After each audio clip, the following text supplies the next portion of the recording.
पाकिस्तान से बाहर जाके रहने का तो हर किसी का दिल करता है। मेरे ख्याल से आजकल की यूथ में सबसे बड़ा शौक ही यही है कि एज सुन एज पॉसिबल वो अब्रॉड शिफ्ट हो जाए। अब इसमें कसूर किसी का भी नहीं है, ऑब्वियसली यार हालात ही इतने मजबूर कर चुके हैं हमें। लेकिन आज मैं आपको हकीकत बताती हूँ, बाहर जाके रहना, सर्वाइव करना, अपनी फैमिली को सपोर्ट करना और उनको किसी मकाम तक पहुंचाना, ये किसी बच्चों का खेल नहीं है। तो आज हम भी सुबह 6 बजे उठ के एयरपोर्ट पहुंचे हुए थे। हकीकत बताऊँ तो एयरपोर्ट बहुत इमोशनल जगह है। माँ पापा यानी मेरे सास ससुर ने आज से काफी साल पहले इरादा किया था कि वो अपने सारे बच्चों को डुअल नेशनैलिटी दिलवाएंगे। एंड टू बी ऑनेस्ट, ये जितना आसान लगता है उतना होता नहीं। परदेसियों के दुख या उनके घर वालों को पता होता है या उनको खुद को पता होते हैं। मैं आपको सच में बताऊं, मेरा अपना निकाह ऑनलाइन हुआ था just because Mukeet was not in Pakistan और उस टाइम कोविड की वजह से वो आ भी नहीं सकते थे। इसी तरह ईद, शबरात, इतनी शादियां, कितने इवेंट्स ये लोग मिस करते हैं और हम लोग इनको कितना मिस करते हैं कोई सोच भी नहीं सकता। हमारी अपनी शादी पे मेरी दोनों नंदे, मेरे भाई भाभी सब लोग बाहर थे। मैं हमेशा सोचती थी मेरे 2 भाई हैं तो जब भी मैं दुल्हन बन के वॉक करके अंदर आऊंगी तो मैं अपने दोनों भाइयों के साथ आऊंगी। लेकिन ऑब्वियसली यार किस्मत को कुछ और मंजूर होता है। हम लोग फजर की नमाज पढ़ते एयरपोर्ट के लिए निकल आए थे और 1 घंटे हमने इनका इंतजार किया। फाइनली माया बजी टाइम। आप यहाँ से अंदाजा करें, मारिया बजी की और मुकीत की आपस में 6 साल बाद मुलाकात हो रही थी। यहाँ तक कि ये एक दूसरे के बच्चों को पहली दफा मिल रहे थे, यानी मुकीत जरिश से और माया बजी मुस्तफा से। और मैं तो इतनी इमोशनल बन गई, वो लोग मिल रहे थे और रोना मुझे आ रहा था।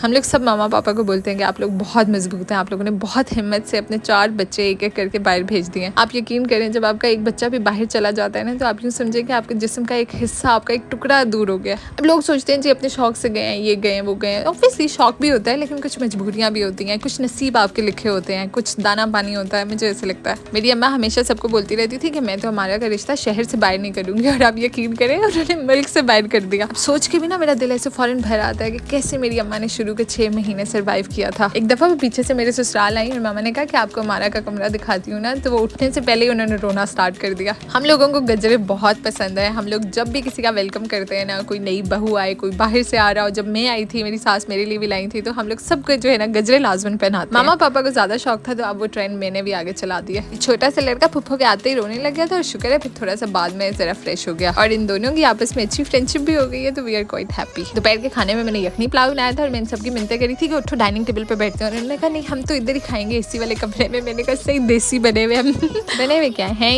उसके बाद हम लोग शाम को फ्रेश हुए, मैंने कुछ पिक्चर्स वगैरह लेनी थी। सारी pictures I uploaded on Instagram and they turned out really good. अब अक्सर लोग मुझसे पूछते हैं कि मुकीत क्या करते हैं ऑस्ट्रेलिया में। मुकीत भाई तो आए दिन पाकिस्तान पहुंचे होते हैं। उसका जवाब मैं आपको बाद में देती हूँ, लेकिन रात को जाके ना मैं जरिश के लिए डॉल हाउस लेकर आई थी। मुझे बड़ा शौक था, जो अपने शौक हम पूरे ना कर सके मुझे होता है यार बच्चों के सारे करें। अच्छा जी, तो मैं बता रही थी कि मुकीत आए दिन पाकिस्तान क्यों आए होते हैं। अपनी फैमिली में सबसे पहले मुकीत ऑस्ट्रेलिया गए थे और उन्होंने बड़ा मुश्किल टाइम गुजारा है। वो जो स्ट्रगल फेज होता है ना, वो मतलब आप खुद सोचिए, FSC करने के बाद एक बच्चा सीधा बाहर के मुल्क चला गया जहाँ वो किसी को नहीं जानता और उसने अब सर्वाइव करना है। और लोग इतने जालिम होते हैं। मुकीत ने एक दफा जब मुझे अपने स्टार्टिंग के किस्से सुनाए थे ना, उस दिन बैठ के मैंने इरादा किया था यार मैं इस बंदे को कभी ग्लास पानी का भी उठा के पीने नहीं दूंगी। मतलब मुझे इतना उस टाइम दुख हो रहा था कि इतना मुश्किल टाइम। तो उन्होंने शुरू के 5-6 साल बड़ी जलालतें काटी हैं, जिसमें आपने यूनिवर्सिटी की फीस पूरी करनी होती है, अपने वहाँ के एक्सपेंस पूरे करने होते हैं, TR के लिए अप्लाई करना होता है, उसके बाद PR के लिए अप्लाई करना होता है। तो बहुत खप है। मतलब अगर मैं कहूँ ना कि आप अपनी जवानी के 5-6 साल क्या 10 साल लगा लोगे, वो देने पड़ते हैं आपको। नहीं 10 तो वैसे ज्यादा हो जाएगा। अच्छा, मेरा पॉइंट बेसिकली ये है कि उन्होंने जो स्ट्रगल फेस था ना वो गुजार लिया है। अब वो आ सकते हैं, अब वो हर 2 महीने बाद भी आ सकते हैं। अच्छा, तो खैर एनीवेज हम लोग शाम को तैयार श्यार होकर निकले। मुल्तान के अंदर एक ही अच्छा इंडोर पार्क बना हुआ है, दैट इज सुपर स्पेस। हम लोग वहाँ गए। वहाँ पे जो बच्चों का प्ले एरिया होता है ना, मैंने कहा सबसे पहले तो मैं जाऊंगी। मुस्तफा खेले ना खेले, उसकी माँ तो खेलेगी।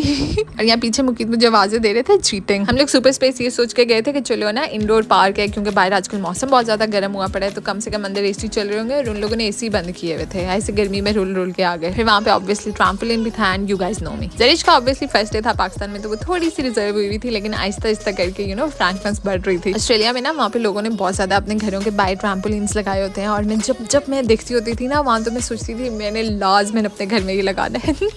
मुझे इतना शौक है ट्रैम्पोलिन का। अच्छा, तो खैर फिर हम लोगों ने यहाँ पे एंजॉय किया। इनका जो हॉन्टेड हाउस है ना यार, उसको जब आप एंटर होती हो ना वो बहुत मजे की जगह है। तो आई वुड रिकमेंड कि अगर आप वैसे कभी सुपर स्पेस जाओ तो उनका हॉन्टेड हाउस ट्राई करना।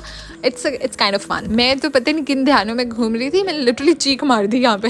हॉन्टेड हाउस में एंटर होते वो एक ब्रिज सा बना हुआ है, वो बहुत मजे की जगह है। That is the experience. बाकी अगर कभी जाना हो तो आई वुड रिकमेंड के टाइम से जाएं, क्योंकि हम लोग थोड़ा सा लेट गए थे और वो फिर ना आप हर राइड नहीं ट्राई कर पाते। तो रात को घूमते घुमाते थोड़ा सा लेट हो गया था और अभी हमने ना ताज़ा एक नया चाइनीज रेस्टोरेंट डिस्कवर किया था मैंने और मुकीत ने, दैट इज ड्रैगन वॉक। फिर हम लोगों ने वहाँ से खाना खाया and it was really good Chinese. अगर आपको पसंद है तो आपको पसंद आएगा। इनका एक वो शेजवान चिकन है और एक मेरे ख्याल से क्रिस्पी और स्वीट चिकन है। अगर आपको हल्का सा मीठा पसंद है तो मुझे वो भी बड़ा मजे का लगा था। और इसके बाद मुल्तान में जी आजकल खुल गया ये डेजर्ट बेक शॉप, और ये इन्होंने ऐसे समझे लेयर्स का ऐसे छापा मारा है, लाहौर में लेयर्स और अब मुल्तान के अंदर डेजर्ट बेक शॉप। आपको एक एक चीज मिल जाएगी यहाँ से। मुझे इनका न्यूटेला कपकेक बहुत पसंद है और मुकीद को इनका 3 मिल्क केक। और अगर आप बाहर रहते हैं या पाकिस्तान में भी रहते हैं और आप अपने बच्चों को ऑनलाइन कुरान सिखाना चाहते हैं तो this is Al Iqra tech. मैं इनका इंस्टाग्राम अकाउंट भी मेंशन कर दूंगी, आप इनको वहाँ पे भी रीच आउट कर सकते हैं और आप इनको व्हाट्सएप के ऊपर भी कांटेक्ट कर सकते हैं। बाकी this is some of my nikah pictures जहाँ पे आधी ज्यादा वहाँ ऑनलाइन बैठी हुई थी। यहाँ के दूल्हा साहब खुद भी ऑनलाइन थे, मैं अकेली स्टेज मिल के बैठी हुई थी। और इसके बाद शादी में भी काफी सारे लोग बाहर थे, तो दोनों दफे स्टेज के ऊपर लैपटॉप पे कॉल्स चल रही थी। हाँ ना, मैंने परदेसी होना कोई आसान बात थोड़ी होती है। बाकी thank you so much for watching, have a nice day, bye. और हाँ, don't forget to follow on Instagram and subscribe on YouTube.